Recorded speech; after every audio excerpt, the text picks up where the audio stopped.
आज की ऐसी कहानी आप लोग को मैं सुनाने और बताने जा रहा हूं, जहां पे एक बच्चे की मिसिंग केस की रिपोर्ट उसके माँ बाप पुलिस स्टेशन में जाकर लिखवाते हैं। पुलिस स्टेशन में लिखवाने के बाद जिस तरह से मिसिंग बच्चे की केस का जांच किया जा सकता था, उस तरह पुलिस वाले जांच नहीं करते हैं और जांच वैसे ही छोड़ देते हैं। कहते हैं कि हम लोग जांच कर रहे होते हैं, लेकिन उसके बाद उस बच्चे की लाश मिलती है। अब उसके माँ बाप पे क्या गुजर रही होगी आप लोग सोच सकते हैं, जिनका इकलौता बेटा रहता है। लेकिन उसके बाद जो पिता ऐसा कदम उठाते हैं, जो पुलिस को काम करना चाहिए था कातिलों को पकड़ने के लिए, पिता खुद जासूस बन जाते हैं और उस कातिल तक पहुंचते हैं। और कातिल तक पहुंचने के बाद पूरा सबूत भी पुलिस को देते हैं। उसके बाद पुलिस वहां की शर्मिंदा भी होती है और बाद में सच्चाई खुल के सामने आती है कि क्यों उस छोटे से बच्चे का जो मिसिंग रहता है, उसका कत्ल हुआ था, जो 8वीं क्लास में पढ़ा करता था। चलिए पूरी घटना को इस कहानी के माध्यम से बताने की कोशिश करेंगे। उससे पहले आप लोग से रिक्वेस्ट करते हैं, अगर आप हमारे चैनल पर नए हैं तो प्लीज चैनल को सब्सक्राइब कर दीजिए, लाइक कर दीजिए, दोस्तों को शेयर कर दीजिए। आपका भाई बहुत ज्यादा मेहनत करता है, तो अपने भाई को भी प्लीज सपोर्ट कीजिए। आपका एक सब्सक्राइब आपके भाई को बहुत ज्यादा मोटिवेशन देता है। तो नमस्ते, आदाब, सत श्री अकाल। आज की जो सच्ची घटना मैं आप लोग को सुनाने और बताने जा रहा हूं, एक घटना 2015 4 फरवरी को शुरू होती है बेंगलोर से। एक लड़का रहता है जो 8वीं क्लास में पढ़ा करता था और हर दिन अपने घर से कुछ दूर जाके वहां से बस पकड़ के स्कूल जाया करता था। जो 8वीं क्लास में पढ़ा करता था, उस लड़के का नाम किरण यादव रहता है, जो 14 साल का रहता है। जो किरण यादव लड़का रहता है, जो 4 फरवरी 2015 के दिन शाम को अपने घर नहीं आता है। जो लड़का हमेशा 1 या 2 बजे अपने घर आ जाया करता था। उसके बाद जो उसकी माँ होती है वो परेशान हो जाती है, पिता रवि को फोन करती है और कहती है बेटा किरण अभी घर नहीं आया है। और तुरंत वो भागते हुए घर आते हैं और शाम का टाइम हो गया रहता है। जो लड़का 1-2 बजे आ जाया करता था, अभी शाम हो गया क्यों नहीं आया। वो जाते हैं स्कूल में भी पूछते हैं, स्कूल में पूछने के बाद लड़के के जो दोस्त रहते हैं उनसे भी पूछताछ करते हैं। जब किरण का कहीं भी पता नहीं चलता है, तब पिता और माँ दोनों लोकल पुलिस स्टेशन चले जाते हैं और किरण यादव का गुमशुदगी का रिपोर्ट लिखवाते हैं 4 फरवरी 2015 के दिन। अब पुलिस कहती है ठीक है हम लोग ढूंढ लेंगे, आप लोग परेशान मत होइए। अब 4 फरवरी बीत जाता है, 5 फरवरी बीत जाता है। पुलिस के पास जो रवि होते हैं, जो लड़के के पिता होते हैं, अक्सर जाया करते थे और कहते थे कि अभी तक आप लोगों ने कोई खोज खबर नहीं किया, प्लीज खोजिए, बहुत विनती किया करते थे। उसके बाद वो खुद सोच लेते हैं जो काम पुलिस को करना है वो मैं करूंगा, मैं अपने बेटे को खोज कर निकालूंगा। लेकिन धीरे धीरे करके 10 फरवरी आ जाता है। अब जैसे 10 फरवरी आ जाता है, उसके बाद पुलिस एक दिन रवि को फोन करती है और फोन करने के बाद कहती है कि आपको एक जगह पे आना पड़ेगा, जहां पे मैं आप लोग को बुला रहा हूं। एक यूनिवर्सिटी होती है, उसी यूनिवर्सिटी के पीछे एक बच्चे की लाश पड़ी रहती है और वो स्कूल ड्रेस में होता है और उसकी बैग भी वहीं पे पड़ी होती है। अब रवि भागते हुए वहां पे पहुंचते हैं और पहुंचने के बाद जैसे ही उस लाश को देखते हैं, रवि रोने लगते हैं और अपने बेटे को पहचान लेते हैं कि यही मेरा बेटा है। और उसके बाद पुलिस तुरंत उस लाश को कब्जे में लेती है, हॉस्पिटल भेजती है, पोस्टमार्टम होता है। अब उसके बाद ये तो हो जाता है कि अगर पुलिस अच्छे से जांच की होती तो शायद इनका बेटा जिंदा मिल गया होता। लेकिन उसके बाद अब कर सकते हैं तो क्या कर सकते हैं। अब जो पिता ये सोच रहा था कि उसका बेटा जिंदा मिल जाए, सही सलामत मिल जाए, अब उसकी जब लाश मिल जाती है तो वही पिता अब ये सोच रहा होता है कि जिसने उसका कत्ल किया अब कातिल मिल जाए। अब पुलिस कातिल को भी नहीं ढूंढ रही है। पुलिस कह रही है ठीक है हम लोग कातिल को ढूंढेंगे, कातिल को देखेंगे, सब पता लगा रहे हैं। उसके बाद जो रवि होते हैं वो खुद ये सोचते हैं कि जिंदे जी बेटा को तो नहीं बचा पाया, जब बेटा जिंदा था कौन किससे उसकी दुश्मनी थी, बहुत अच्छा था, किसी के साथ में घूमता भी नहीं था, फिर कौन कैसे मार सकता है मेरे बेटे को इतनी बेरहमी से, किससे हमारा दुश्मनी है। अब रवि खुद जासूस बनते हैं और पुलिस की तरफ सोचने लगते हैं। अब वो स्कूल से जहां पे इस लाश मिला रहता है रवि किरण का, वहां पे अक्सर कई दिनों तक पैदल आते जाते हैं, कैसे वहां पे कोई लेके जा सकता है। और मेरा बेटा जब स्कूल से निकलता था तो 12-1-2 बजे तो अपने घर के थोड़ा सा दूर पे बस में आया जाया करता था, फिर वो वहां पे कैसे पहुंचा। यहाँ पे जाते जाते स्कूल से बस वाले से भी पूछे, वो भी बोला कि उस दिन जो सुबह में रवि किरण गया था, किरण जाने के बाद फिर दोपहर के टाइम बस में आया भी था, लेकिन बस से उतरने के बाद जो थोड़ा सा दूरी रहता है घर जाने का, किरण वहां से नहीं गया था। अब जो पिता रवि होते हैं, जितने भी रास्ते में कुछ लोग मिलते थे, कुछ दुकानें मिलती थी, सबसे कहने लगे कि मेरा बेटा था उसका कत्ल हो गया है और ऐसी ऐसी बात है, प्लीज जिनके जिनके घर में कैमरा था सब कैमरा खंगालने लगे। खुद पिता अब जासूस बन के हर कैमरा को खंगालने लगे। लगभग एक वीक बीत गया। 7 दिन बीतने के बाद लगभग 50, 60, 70 कैमरा जब खंगाल दिया तो एक कैमरा पे जाके उनकी नजर रुक जाती है। एक कैमरा में वो देखते हैं कि पीछे एक लड़का बैठा हुआ है एक बाइक पे। अब बाइक एक आगे वाला जो लड़का चला रहा है, चेहरा तो नहीं दिख रहा है, लेकिन उसके और आगे जाते हैं जो एक और घर होता है। वहां पे जाने के बाद जब उस घर के कैमरा चेक होता है, चेक करते हैं तो वो दंग हो जाते हैं, क्योंकि जो गाड़ी चला रहा होता है उसको भली भांति रवि जानते थे और जो पीछे बैठा था वो कोई और नहीं, किरण ही था, रवि का बेटा। अब वो जितना भी और भी आगे जाके देखते हैं और भी जितना कैमरा रहता है, सब कैमरा में साफ साफ नजर आ रहा होता है कि वो उन्हीं का लड़का है और आगे जो चला रहा है उसको भी आराम से ये पहचान रहे होते हैं।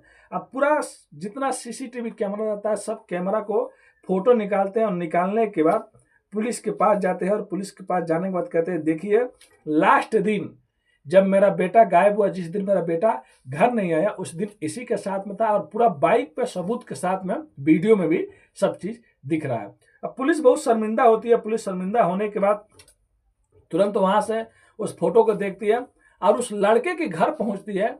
जो लड़का उस बाइक पे दिख रहा होता है वो लड़का कोई और नहीं, रवि के ही पड़ोसी में रहने वाला है एक लैंडलॉर्ड का बेटा था, जिसका कई घर था उसके पिता का, जो भाड़ा पे दिया करते थे। उन्हीं का लड़का था, 22 साल की उम्र था, जिसका नाम मंजूनाथ था। अब पुलिस जाती है मंजूनाथ के घर, मंजूनाथ घर पे ही था।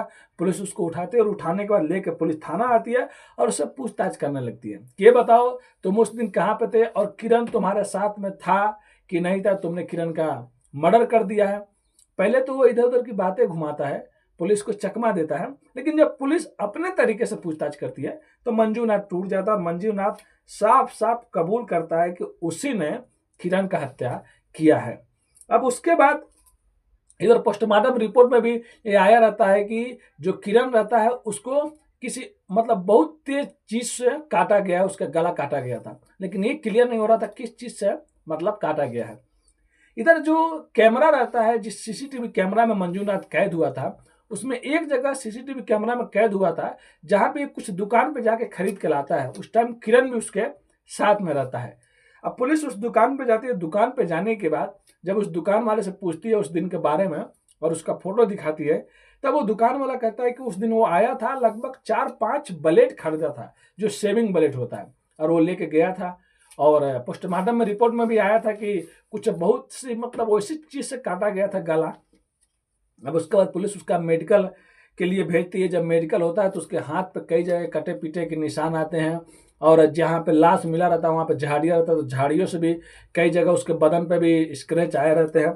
अब उसके बाद पुलिस उसको उठाती है और चार्जशीट दाखिल करती है और पूरा चीज़ वो कबूल कर ही लिया होता है।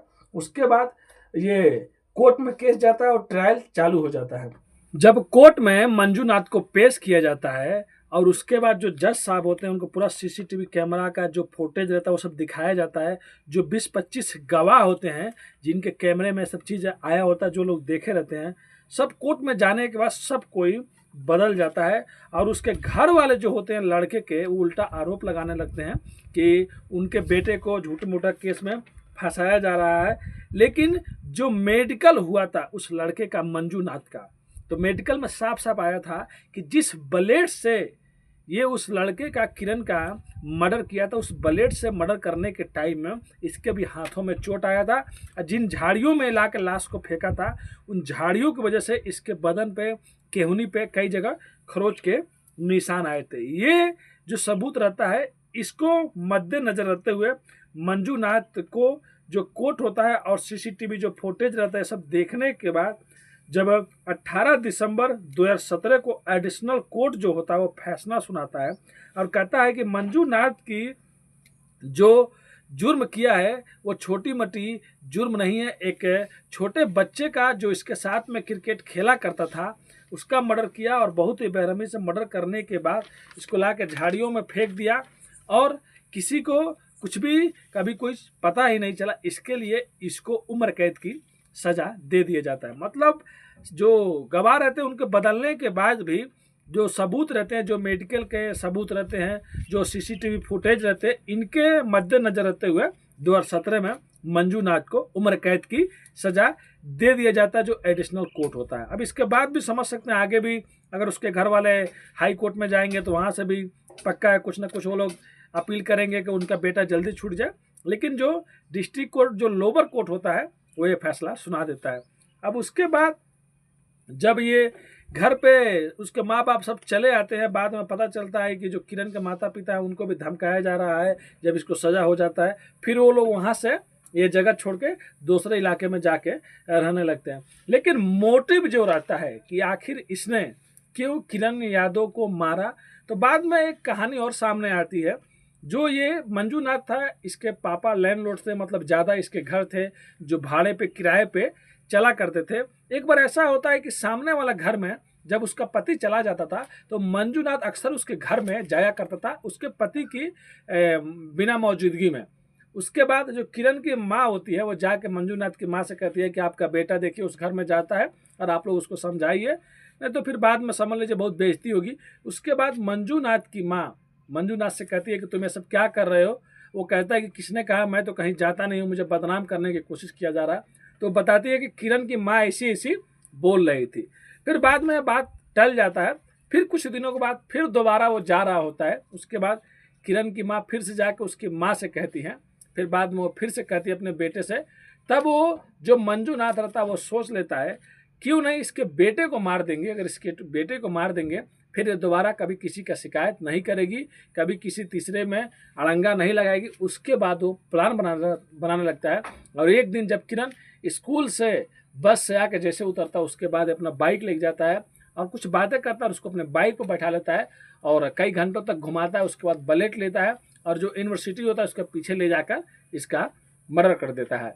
अब उसके बाद ये समझ सकते हैं इसको भी हमेशा के लिए जेल हो जाता है। अब ये भी जिंदगी भर जेल में सड़ेगा। तो एक शिकायत पे, एक छोटी सी शिकायत पे इसने एक कत्ल कर दिया और अपनी ही जिंदगी खराब कर ली थी। ये थी कहानी।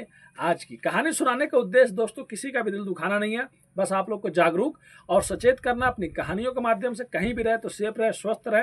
यहाँ पे मंजूनाथ चाहता तो दूसरा भी रास्ता था, उनके घर पे भी जाके कह सकता था कि आप मेरे घर पे मत बोलिए, या कुछ और भी रास्ता निकाल सकता था, उनको डांट सकता था, चाहे और भी चीज़ें हैं, अपने घर पे भी बोल सकता था मैं नहीं जा रहा हूँ। लेकिन ये मर्डर जो उसने किया ये बहुत ही गलत किया।